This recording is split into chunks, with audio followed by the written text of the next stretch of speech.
announce the 2022 Newcomer of the Year, Jenny Law. Yeah!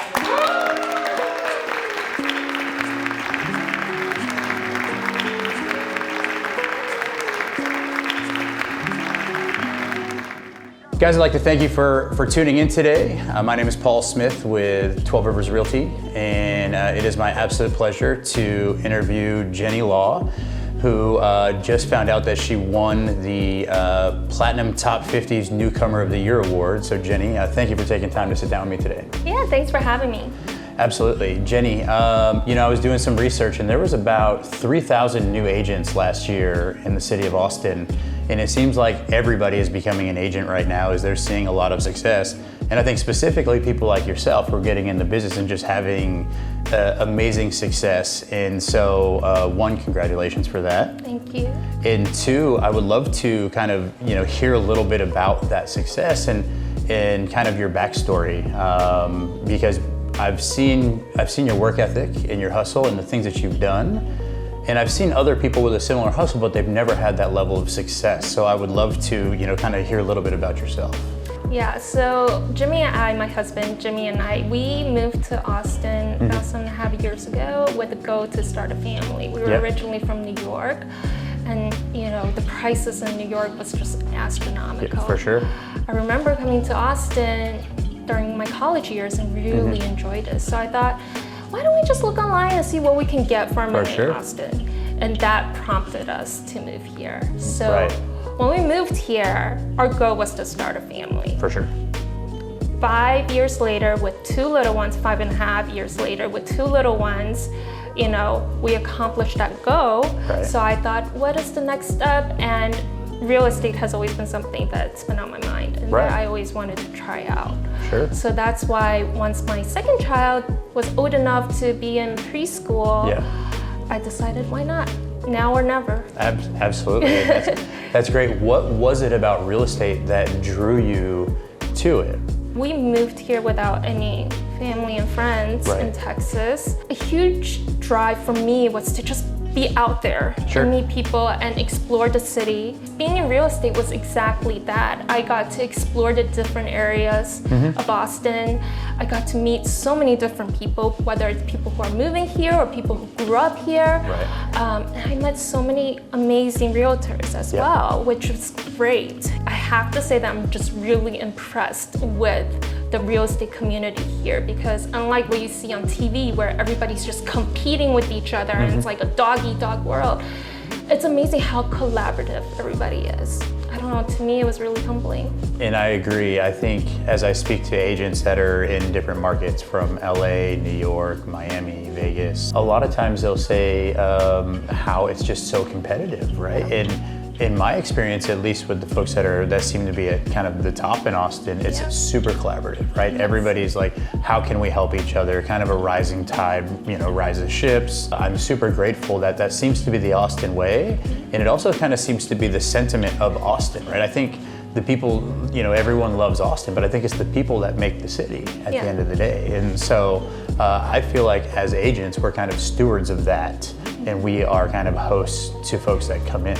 Yeah, and my clients, they're not just my clients, they become my close friends, my family. They come to my family events, they come to my kid's birthday. That relationship is very genuine. It's not just a sales transaction.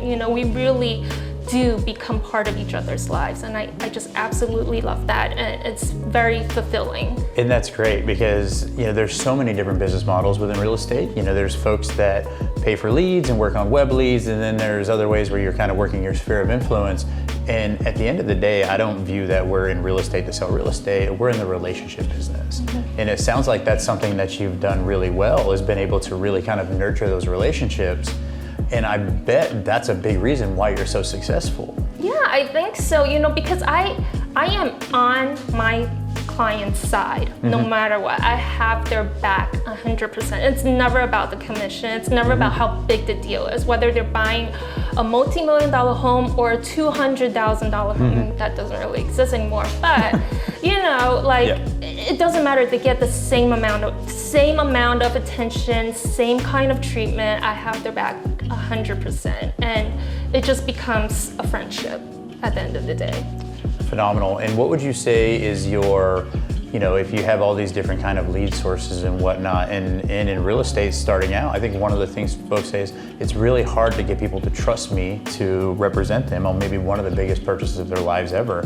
What do you think is one thing that you've been able to just completely smash through that door, right? It's not like you're working with one person or two people, you've got multiple clients at this point within the first 18 months. And so I would love to hear kind of how you did that in a way that maybe, let's say another 3,000 people haven't been able to. So that's pretty impressive. My background is in PR, and I was in PR and marketing for over 10 years prior to moving to Austin.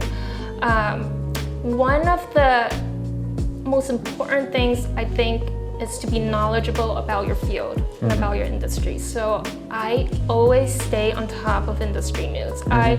Even before they become news, I talk to different people to understand what is happening, in this market that's relevant for my clients. And I think being competent and showing that competency is really important in gaining their trust, especially the higher end clients who are purchasing, developers, investors. I mean, to them, knowledge that they don't already have and what I'm able to bring to them is really, important in what they're looking for. That's really cool. And in becoming an expert and being able to do it so quickly, I always tell agents it's how quickly you go from 0 to 100, right? Because you're starting out, you're like, man, I have all this time, but how do I use that time? I always kind of use the metaphor of it's like a car with their wheels spinning, but not all the time is the rubber hitting the cement. And it's really amazing to see how quickly your tires hit the ground and you just took right off.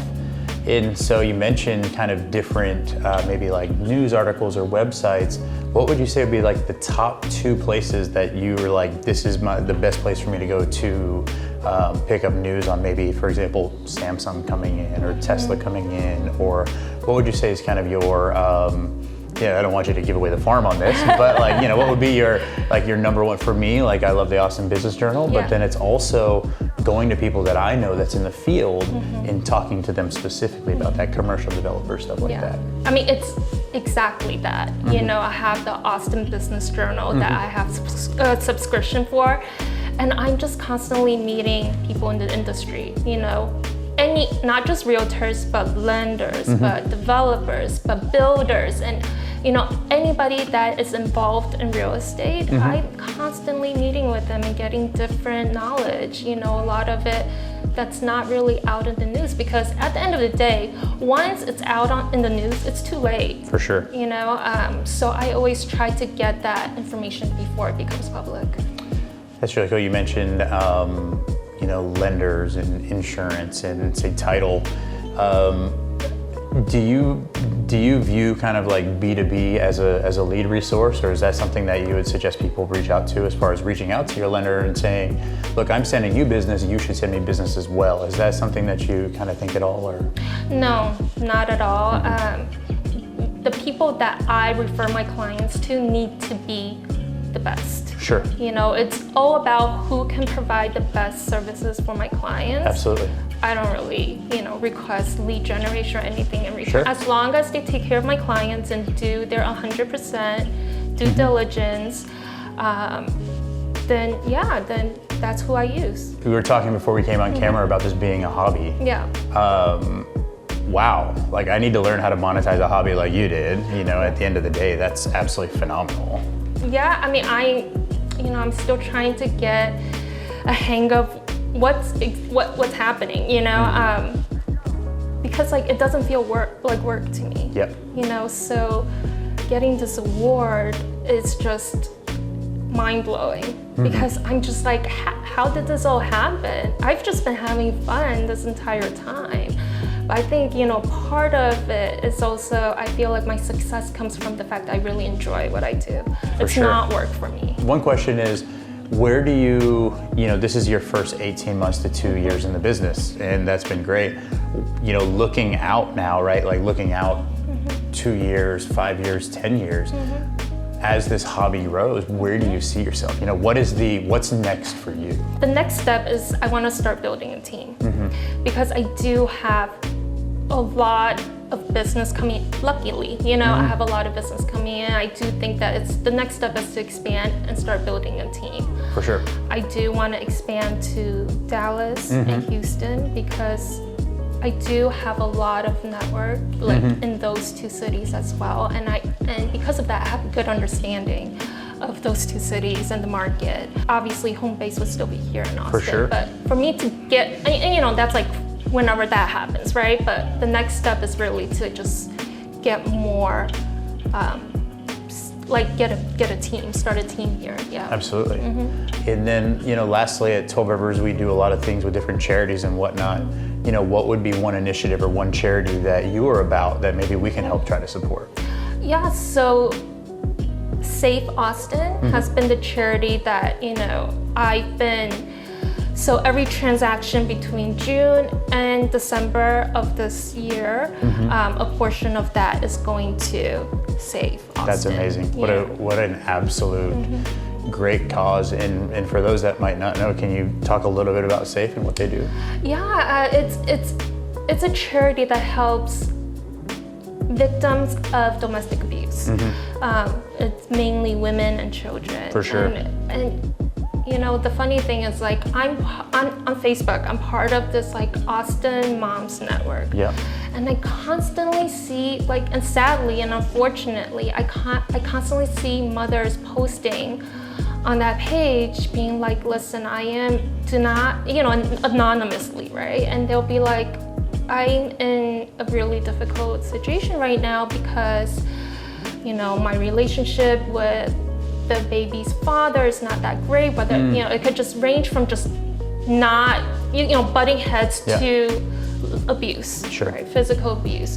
And they're just like, what are my options? Sure. And Safe is always what comes up. Absolutely. You know, and for me as a mom and a woman, I mean, that's really, you know, for me, that's really important. Absolutely. And a valuable cause. Well, thank you for doing that for them, because I know during the pandemic specifically, I had some conversations with some of the leaders over there, and I mean, it's absolutely horrible to think of being kind of almost like stuck in the house with somebody that could be abusing you, right? That was just a complete mind-blowing thing for me. So again, thank you so much for that. Congratulations on your award. Thank you. And thank you for sitting down and having some time with me, and looking forward to Friday. Thank you. Yeah, thanks for having me. Appreciate it. Thank you.